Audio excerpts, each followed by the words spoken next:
Hey everybody, it's Jason Blaha here, and today I need to chat with you guys a little bit about doing things like accommodating resistance for dynamic effort work or non-heavy work, even on big exercises, of why it's not necessarily a problem as far as strength loss goes, as far as the technique on big lifts, because this is something that we need to understand, because yes, strength is specific.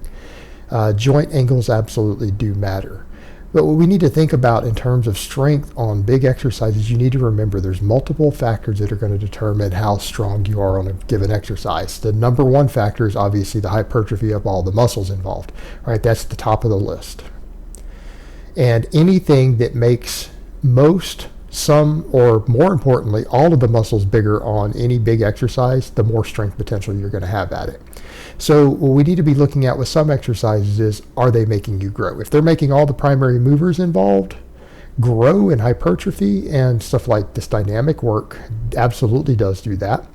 In fact, what I thought was interesting is that years ago at an expo, I met with Chris Lovato, who's Matt Ogus's buddy. If you guys are OGs to YouTube fitness, and he was saying, even as a bodybuilder, that when he ran the West Side system, that he noticed that when he did a lot of the speed work, he started growing. He grew just as fast, if not faster, than he did on traditional bodybuilding programs, and that kind of sold him on that. And so he did some powerlifting and other stuff too because of all of that, even though bodybuilding was his forte. So you need to remember is that this stuff, a lot of it, part of what it does is do a large amount of workload. It accumulates a large amount of fatigue, so it makes all these muscles grow. And if you're doing a speed bench with bands or chains, or you're doing box squats with bands or chains, or deadlifts with bands or chains, you are still hypertrophying all the muscles involved, right? You are hypertrophying all the muscles involved. Now, is there a downside to that in terms of strength? Yeah, there is some. It isn't necessarily training the movement pattern of the bottom of the exercise, right? It's training it, but it's usually doing it with a much lighter weight. Even though there's a lot of volume down there, you're probably not getting any real stimulation of the weakest joint angles, right?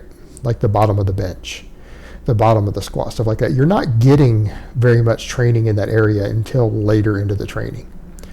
So you're only getting a little bit of strength gains in those areas, and you're tending to get a lot more strength gains at higher joint angles, and particularly at the more terminal ends where these sort of train you to be able to push through. So it's not a complete system. It's not a complete system in regards to that. Speed work is there to make you faster, to make you more explosive, and to put meat on you. It is actually a viable form of hypertrophy training. And that makes sense when you look at what we know causes muscle growth. It's workload. It's repeat bouts of high threshold muscle fiber recruitment. That's the reason 10 rep sets tend to cause you to grow, because if you're getting all the way near failure with enough reps, you know that you got at least 5 high quality reps where you're hitting all the upper threshold fibers and exhausting them. That's one reason that's used for hypertrophy work. Well, the same thing applies to all of these. You're getting very, very high quality reps in terms of upper threshold muscle fiber recruitment, and you're doing a lot of it. Because if you do 10 or 12 doubles or triples with this sort of training, you're hitting upper threshold fibers on every single rep.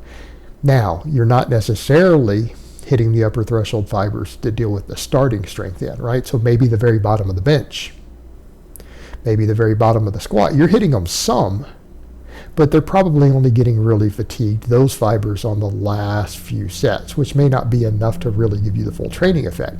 What these things do though, is they train you to be explosive all the way through the rest of the range of motion, and they will put meat on you. So if a person is doing this sort of training exclusively, they could have some real carryover problems to the start of the movement. They can have some real carryover problems, but it will make you overall stronger, it will make you more explosive, and it will put size on you. But like most things, most of us do more than 1 or 2 exercises out there, right? Most of us do more than one exercise. That's like saying, let me give you a more extreme example. That's like saying doing really heavy cheat curls won't make you stronger at the chin up because it doesn't work the lats very well. Yeah, but it works the hell out of the biceps. I mean, let's be realistic here. If a person did a lot of cheat curls and got really strong at cheat curls and added 2 inches to their biceps, I guarantee you their chin-up's going to get stronger. because that's an important part of the movement. That's an real important muscle for a chin-up. Yeah, the lats are obviously extremely important too, but the biceps contribute. So when you're dealing with these exercises, you need to remember you are still hypertrophying the muscles that get you started out of the bottom. You're just getting a lot more work through the rest of the range of motion. However, this sort of training, you can do a very, very large amount of volume and get a lot of quality reps. Now, what I would say for someone who is a raw lifter, you're going to need to do some specific training to build the areas that it doesn't build, right? This sort of training has absolute merit. The problem is that when it gets used exclusively, it can be a problem. So how do we remedy that? Well, you're going to have to build the other muscles up. So if you're doing a bunch of speed benching, particularly if you're not pausing on speed benching, you might need to do some extra pec work that works the bottom. You probably need to do some additional pause benching. And if you're doing a bunch of accommodating resistance for your heavier work, you're going to need to make sure that you're loading it really, really heavy at the bottom, because here's what I would say. It's kind of like I said before when I did the reverse band bench the other day. I still came back and did pause bench behind it, but I also pointed out that pretty close to what you lift at the bottom on a reverse band or a chain or anything else is going to be real close to your 1 rep max. So if you never get stronger than, say, 300 pounds at the bottom, if that's the heaviest you ever lift out of the bottom on even your accommodating work, even if you're locking out 400 or 450, what you might find is that your real max bench, it might only be 10 pounds heavier than what you normally lift out of the very bottom, right? That's what it turns out. That's actually what ends up happening. But if you do all this other sort of work, what happens? And if you can get it started off your chest, you can probably lock it. But you're still going to have to develop that starting strength, and that's going to be done by still coming back and doing pause work or doing specific work that trains that deep stretch reflex there. Weighted dips, heavy dumbbell work, even hypertrophy work with dumbbells through that area, or hypertrophy work with a dip through that area. Why? Because you have to build up the muscle fibers, particularly in the chest, that are going to get you out of the bottom. Because if you don't, then you're still going to be limited by how much weight you can get started moving. So this sort of training needs to be understood that it falls into a system of training. It addresses a couple of performance elements, right? It addresses a couple of performance elements, but it is not a complete system in and of itself. Because ultimately what you're going to find is that if you don't do very, very specific work training at the bottom also, whether it's through, again, accessory movements or with your main movements, you're going to find that you're not going to be able to start weights that are very much heavier than what you normally start out of the bottom. That at the end of the day, that is still where there's the most tension put, and a lot of this training is useful for getting good at being explosive, for powering through, for being able to explode with weights that you can get started. But you will be limited by how much weight you can get started. It's just that what will happen is that once you get it started, you will be able to follow through with it very, very easily with this sort of training. And you'll still get stronger at it, but what I would point out is that you do need to add the specific work. You do need to add the specific work. It's not going to make you weaker, though, at those areas. It's just that you may not get as strong as you would like if you don't include those things as well. And that's what we need to think about here, and that's what we need to consider, that it is important that you do that. It's going to be very important that you do that.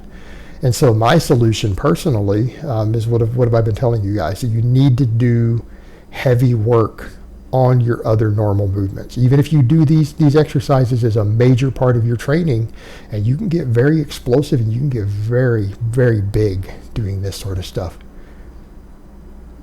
But you do need the joint angle specificities at the bottom of the exercises if you want to get really strong at them. So any exercise that you do need the specific training. But like with anything else, that's still a skill-specific thing.